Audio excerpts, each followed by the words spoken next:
And coming to the issues of our state, sir. Special category status was promised to us during the split of our state. It was promised by both BJP and the Congress and all the other parties that day when they split our state. So we demand that special category status be given to us. And we don't believe in this package what is being given, sir. The package is like a myth.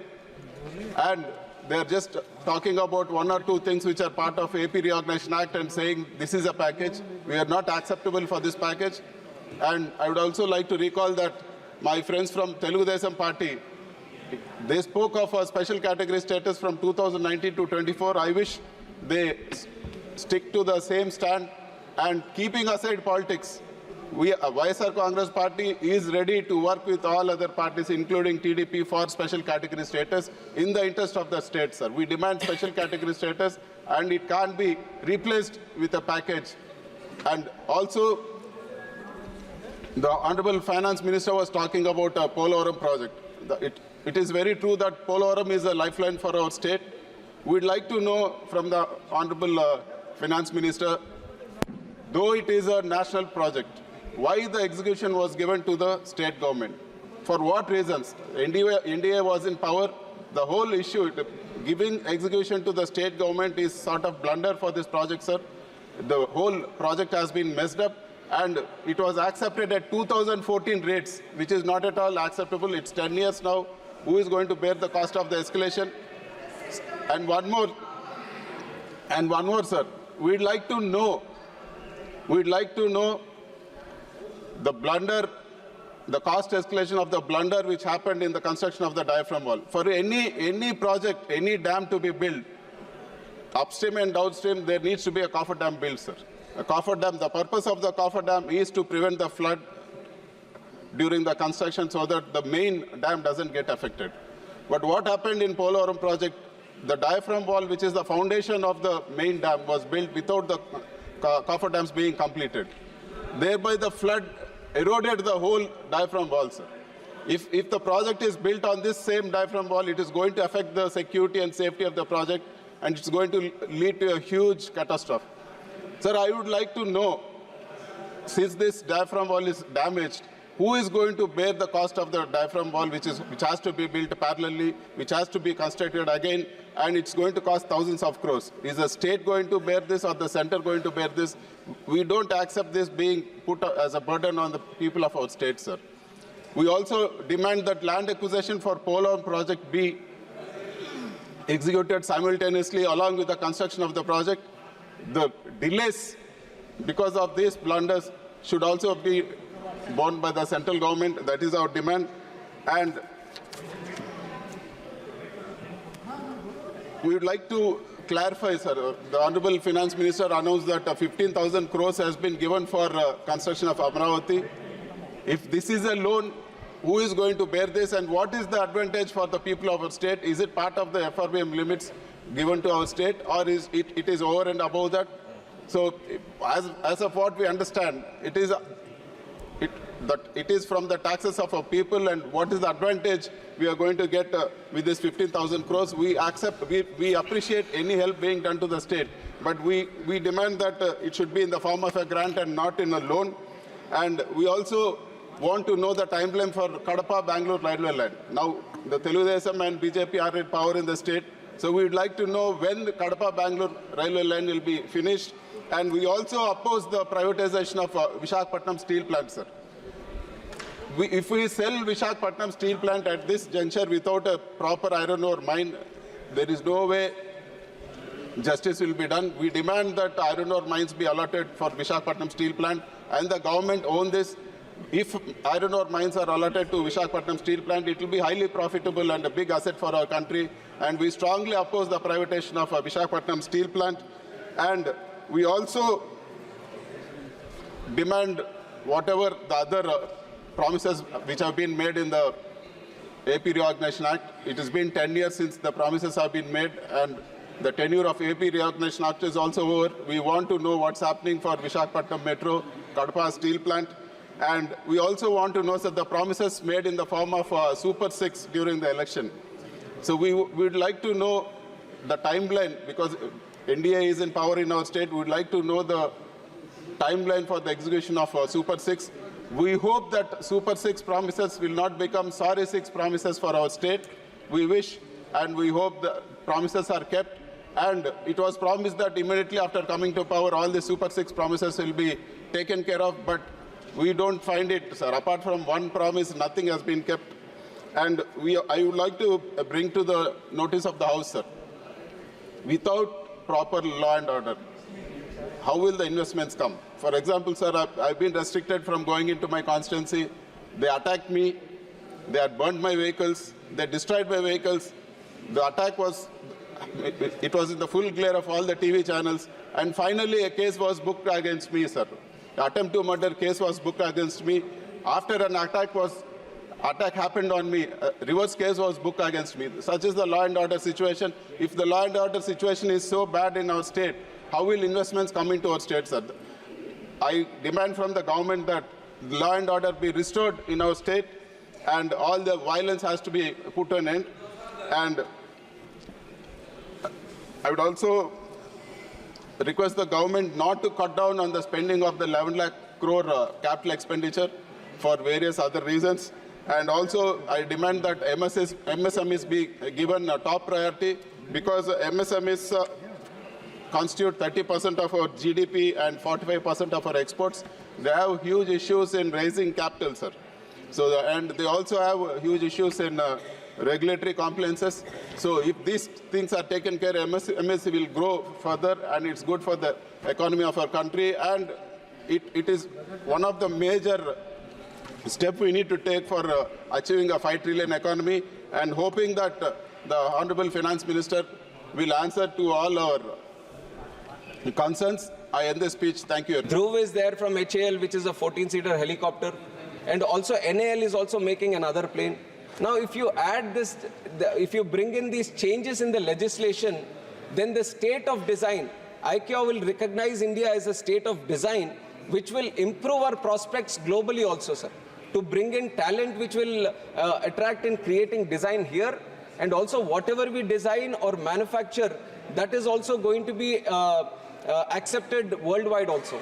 So it was very important for us at this stage, the changes that is happening throughout the country, it was very important for us to define design, maintenance and manufacture, which is the major driver in the civil aviation sector today, sir. And that is what we have brought in to the bill also today.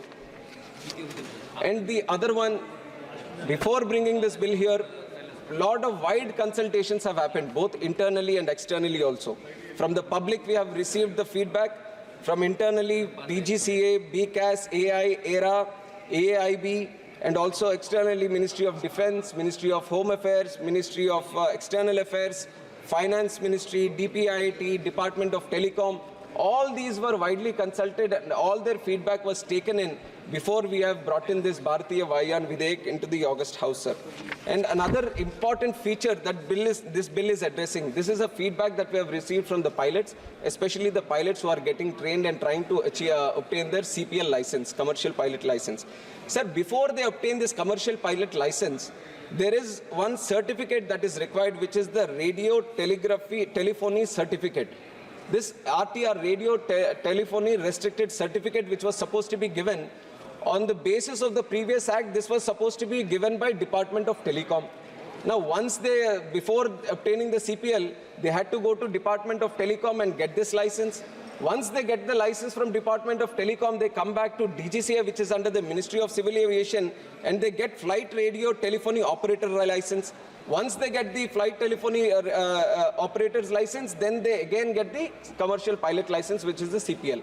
Now, this process of going to 2 departments just for that certificate for radio telephony, there was a lot of feedback from the pilots and especially that industry, the training industry, that this is creating a lot of problem for them. Now, going through 2 departments, the chair would also know how difficult the system gets over the years when there are different kinds of people. And especially DGCA has the expertise for the radio telephony in aviation, which is why it has the capacity to give flight radio telephony operator's license.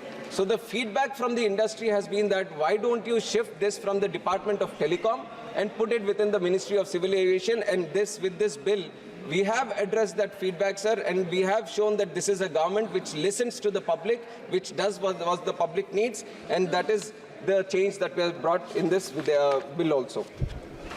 And also, another important change that we have brought with this, sir, is regarding the appeals section.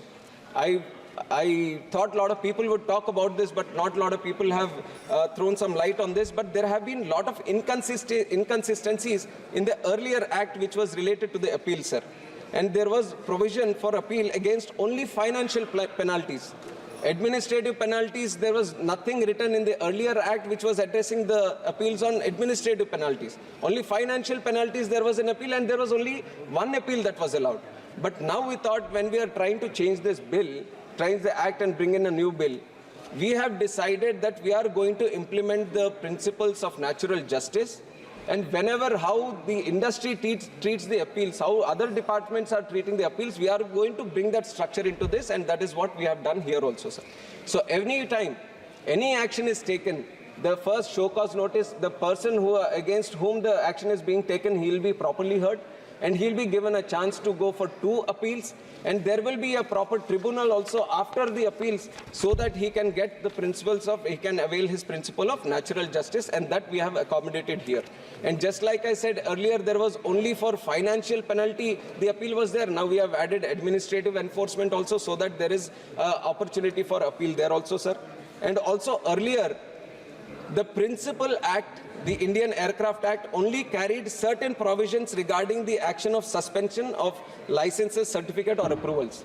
The other sections which come under restrictions, they were addressed through some other rules. Now we have brought everything into the Principal Act, so that there is a legislative backing. There is a clear flow of instructions on how the licenses or certificates, how they get suspended, or how they get restricted, or how they get cancelled. All this has been brought into the Principal Act, which is going to create a lot of clarity on how the appeals and also how the licenses are being done in this country, sir. So these are some of the important points that the bill covers, and I feel that whatever members have raised regarding the issues of the bill, I was able to cover with this, sir. And especially there has been some discussion on the naming of the bill also. Bharatiya Vayu Videyak. I don't see what the problem is, sir. I have calculated how many words are there in the Act. 11,643 words are there in the entire Act. Out of 11,643 words, only 3 words. Only 3 words are in this Bharatiya Vayu Videyak. The rest of the text is completely in English. So there is no way how people feel that we are imposing certain thing. And in fact, when you are bringing these 3 words also, everyone should feel happy. I was hearing someone saying that you come from Telugu land and you are accepting this. Of course, I'll accept it. It is an Indian language. We are all proud of all the Indian languages that are there. And Bharatiya Vayu and Videyak. In Telugu also, Bharatiya is Bharatiya only, sir. In Telugu, Vayu is also Vayu only, sir. So I treat this as a Telugu name also. And I treat it as a Sanskrit name also. I treat it as any other Indian language. So just by bringing the name of this act, I feel that everyone should feel proud of this and not oppose the naming of the act, sir. That is one point that I wanted to ensure this. And other than this, one of the important issues that have also been raised during the speeches, one was the airfares issue, sir. And it has been constantly coming up. Let it be 0 hour, let it be private members, or let it be question hour. And through the bill also, many members have raised this. And in fact, I've already mentioned this after taking charge as the minister also, sir, that one of my top priorities would be to make the airfares affordable and accessible to the common man of this country. Because there should be some mechanism for flexi. I'll get into it. Because our whole intention, our intention of the NDA government is that till now, till 2014, sir, this civil aviation was always like it was for certain sections of the civilized society. It was like civilized aviation. But once Honorable Prime Minister took charge, once Narendra Modi ji has taken charge, civil aviation was considered as civilian aviation, sir, and that is what our commitment is even today also. And to make it civilian aviation, this is a very important point which the ministry is also taking very seriously. But I would also like to tell the House that we have to understand the dynamics around the airfares also. It is not just the airlines saying that, Acha, tomorrow I'll just put this air price at so-and-so price. There is a certain mechanism.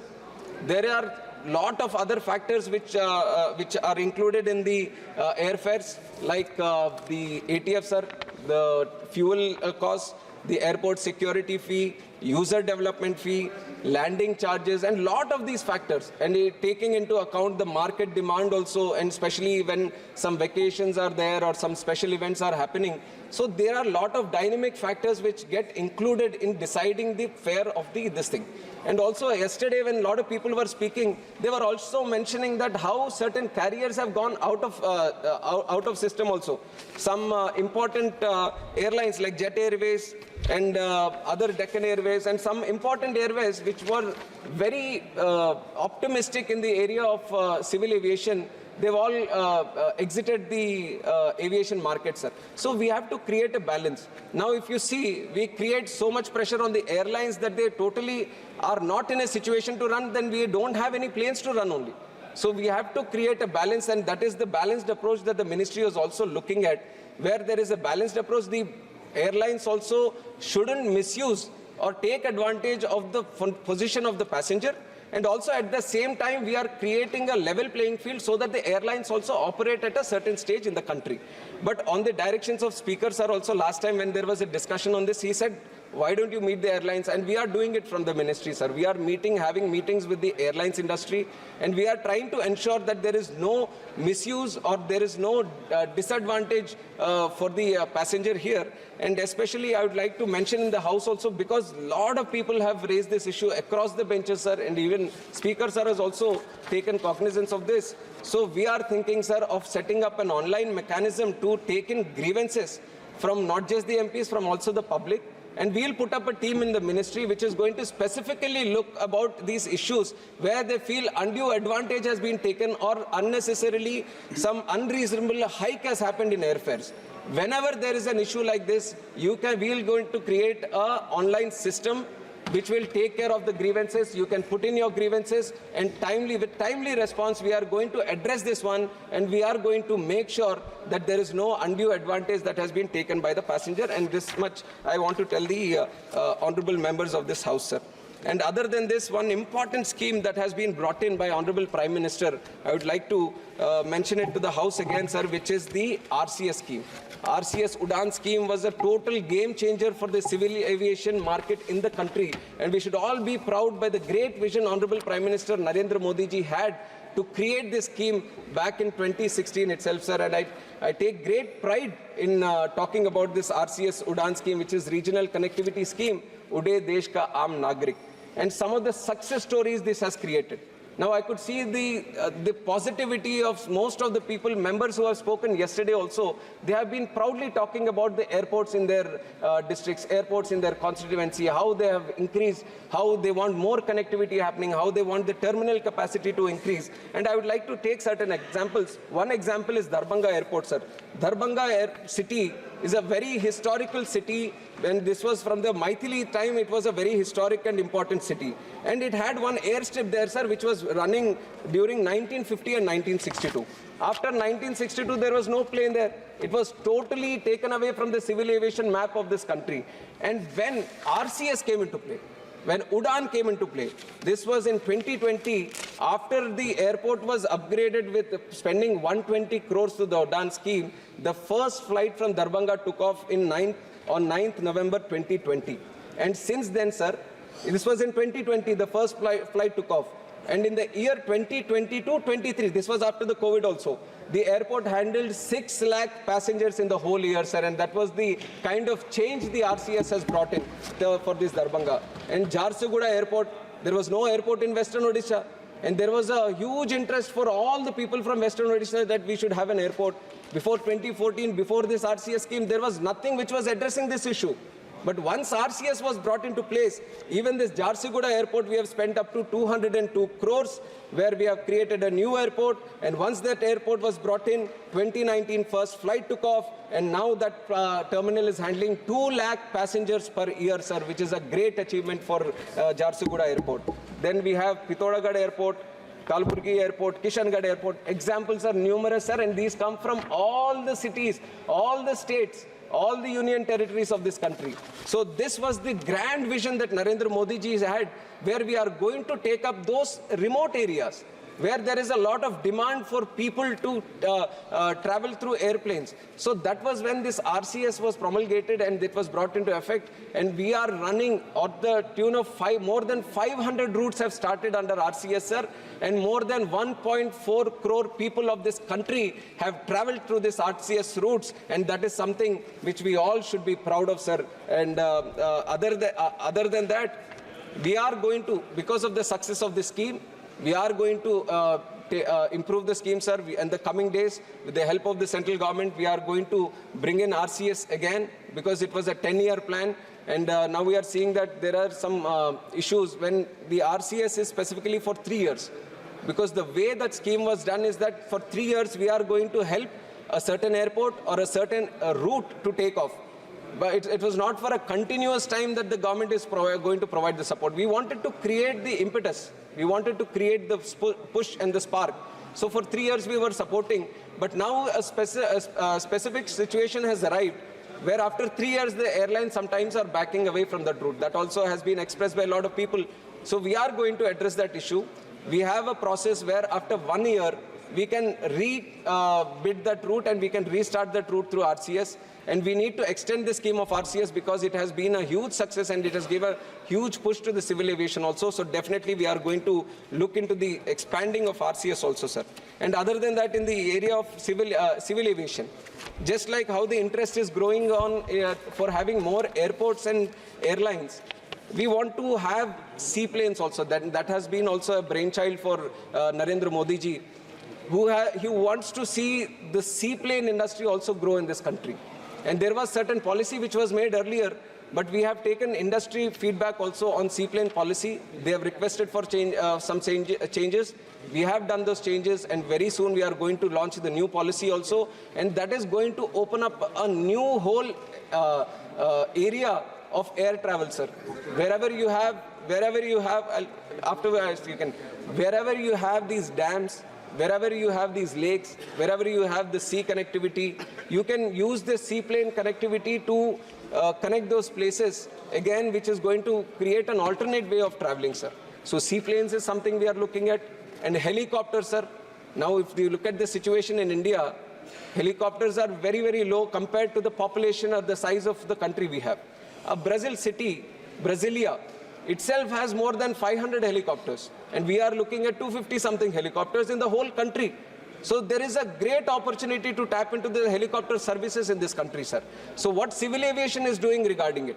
We want to encourage manufacturing of helicopters in the country. We are trying to push it. Now, like I've said, there is the state of design element which is there in the Bharatiya Vayu Videyak, which is going to improve the setting up of plants, designing these helicopters. And once we have that network within the country, I'm sure there is a lot of, if the states can also support us. And I would like to specifically take the state of Madhya Pradesh to give as an example. Sir, they are doing a wonderful job. They have connected their religious tourism circuits with helicopters. They have connected medical tourism. Uttarakhand AIMS has also put in one helicopter there so that it can cater to the difficult terrain, the unreachable areas in that state. So there are a lot of uses that helicopter services can provide also. And we, on behalf of Civil Aviation Ministry, are strongly looking into this area. And with the help of support from states, I am very sure, sir, that helicopter services are also going to increase multifold in the coming days to come. And there have been some other specific, most of the members, sir, and especially I would like to thank Honorable Senior Member of the House, Rudy ji, who has spoken yesterday, and it is a home court advantage for him. Whenever there is a civil aviation, it's a home court advantage. He brings in all the experience that he has, and he has rightfully elevated the discussion that was happening yesterday, and I'm very, very thankful to him for bringing in so much knowledge and enlightening. He's a pilot himself. He's a pilot himself. We recognize, the House recognizes, and he has elevated the whole sense of the debate here, and he has enlightened on how the civil aviation industry in India originated and how it traveled through over the years. And one specific mention he has done about Aero Club of India. And we take pride in Aero Club of India. It has all the services. And in future, we are going to see how we can collectively use the wisdom of Aero Club of India in the growth of civil aviation in this country. And I'm definitely looking into it personally also regarding this, sir.